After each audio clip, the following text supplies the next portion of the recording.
This game could be the next Raft.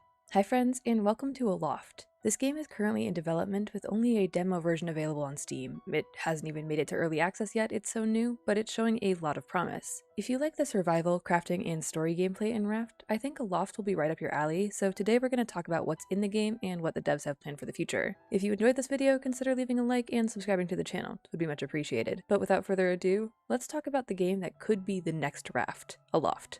At its heart, Aloft is a game about exploring different islands to unlock new crafting recipes, gather materials, and eventually build up a base. Again, it's worth noting that all of the footage you see here is from a pre-alpha version, so there's still a lot more to come in the future. Currently, you wake up on this massive floating island surrounded by greenery and billowing leaves while the sound of the wind rushes in your ears. There's nothing telling you where to go, what to do, or how to experience the game, so it's up to you and your own creativity to discover this airborne world for yourself. The primary mechanism for obtaining new blueprints and unlocking major crafting recipes are these waystones with a bit of cloth tied to them. As you unlock a recipe, you gain pieces of wisdom and something new to help progress your journey a little bit further. The crafting method in this game is surprisingly intuitive and well thought out. You're given the option to mix and match materials together to create new items, and the game directs you on what can be mixed via these little yellow indicators, which is a pretty good way to not leave players lost, but also isn't overbearing in my opinion. Starting out, you won't have access to many things besides a sawmill and a workbench, but that's all you need to make your first glider and start your island exploration. Speaking of your glider, to reach different islands you have two major options for transportation.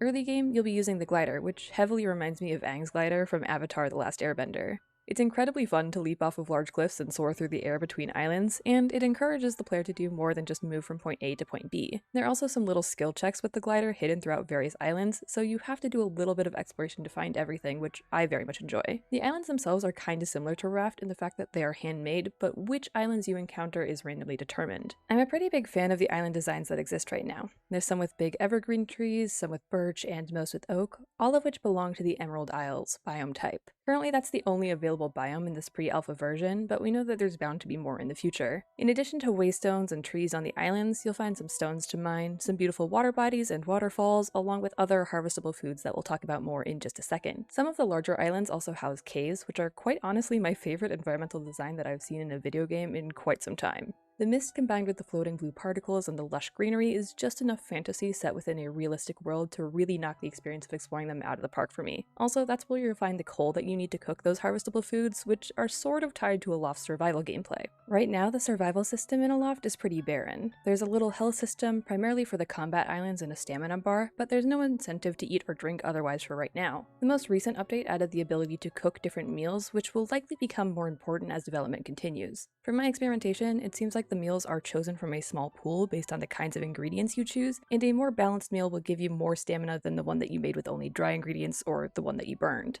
So far, ingredients include pumpkins, bone meal, carrots, blueberries, and other assortments of produce, which can be kind of hard to spot on islands. The first time you find something new, it sparkles a little bit, but it's hard to notice anything besides the pumpkins afterwards due to all of the dense foliage. In the future, I hope to see more variations in the available cooking recipes and a greater range of buffs that they grant in addition to making the items easier to spot, but this seems like a pretty solid start. You can also speed up the process of cooking your meals by hovering the little yellow indicator in this flame icon until the bar fills, so cooking can either be a passive or active experience depending on what you like. The same is true with other objects in the game, like the sawmill. Early game you use these machines to manually get things like planks, but they can be automated by setting up some connectors and a windmill of your choosing. So far, I like Aloft's system of progression through automation, and I hope that it becomes more involved as the game develops. I'd like to see systems that you can automate late game to make building a lovely home easier, which is probably my favorite part of any survival crafting game.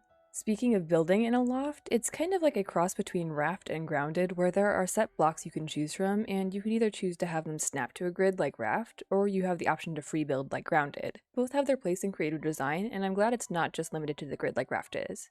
Right now, there are pretty much two kinds of wall designs between wood and stone and only grass roofing, but I assume more options will be added in the future. By far and large, the best part of Aloft's building system is the ability to place partial pieces of full walls and floors, because that exponentially increases the number of options you have in creative design. Also, curved shapes are something that I have sorely missed while designing all of my fancy rafts, which Aloft incorporates smoothly. The current design aesthetic leans towards more medieval, druid-like fantasy with an emphasis on dark woods and lush greenery with bright gray stonework, and that lends itself well to build designs like cottages and small farmsteads. Like I mentioned, you can also make rounded shapes, which means that there's a more fantastic element that's less inherently rigid and industrial, especially given the fairy vibes that the woodwork designs give off. There's also this unused tab for what looks like marble, but I'm hoping we get more building options beyond these material types. Given that these current materials seem like they're meant to go with the Emerald Isles biome, perhaps new building materials could be tied to unlocking more biomes and areas to create a wider range of available styles. Building pieces are unlocked the same way as machine blueprints and airship parts from the little flagstones scattered on various islands, meaning you'll have to explore to find all of the right pieces to build what you'd like. To be honest, I have mixed feelings about that as someone who is very into base building, but then again, the game is about exploration and some of the most basic items are available pretty early on, so it's not a huge struggle. Although historically I've had difficulty finding certain stone pieces in my survival worlds, and I would like those to be tied to research unlocks so I can get my own designs down faster. Between the partial pieces, the curved shapes, and the myriad of garden plots and machines to use though, building up a base and a home island is an incredibly satisfying experience that I imagine will only become more enjoyable with more lands to explore. And the best part of building that home island is that I can bring it with me when I explore, because the second mode of transportation that I've alluded to several times now is the ability to turn a smaller island into an airship. You do have to use a smaller island, so check if your favorite island is suitable by putting down a helm before you get your heart too set on one. With a helm, a rudder, and enough lift and normal sails though, your cozy little island can go with you on all of your adventures. Your lovely home design, your machines, and your garden can float through the air as you visit new islands, much in the way that Raft works when your raft is your mobile home base and the world is made for exploration. Some of the islands you'll encounter along the way are these lovely lush ones that we talked about earlier, but others are a little bit more sinister. The reason for the health bar and the combat system in the game are these gray, spore-covered islands that are filled with mushrooms. Some of these mushrooms are more alive than others and will attack you as you attempt to destroy the big blue stems infecting the island. Personally, I like to deal with them the same kind of way that one deals with lemmings, but there are weapons in Aloft to help you deal with them conventionally. Currently, there are no ranged weapons, so I think that would be a good next step to help advance the relatively rudimentary combat system beyond the 2 available sword and axe variations. Once you've chopped down all of the big blue stems and unalived the angry shrooms, the island will cure itself of the fungi and you'll have another vibrant island to potentially use as your floating castle and seek out more blueprints. There are also a few active debuffs in the game right now, like Confusion, which is tied to those gray mushroom islands. I'm not entirely certain what these debuffs do at the current moment, but you can get another one for being wet from standing in the rain, but not from standing in a pond. That being said, there are also certain buffs to help you along, like the one for being on your home island, or for being at peace after taking a long enough nap on the ground. This system should also be a little more fleshed out in future developments to complement the survival system, and I'm sure that will come with time, but right now it makes no sense to me.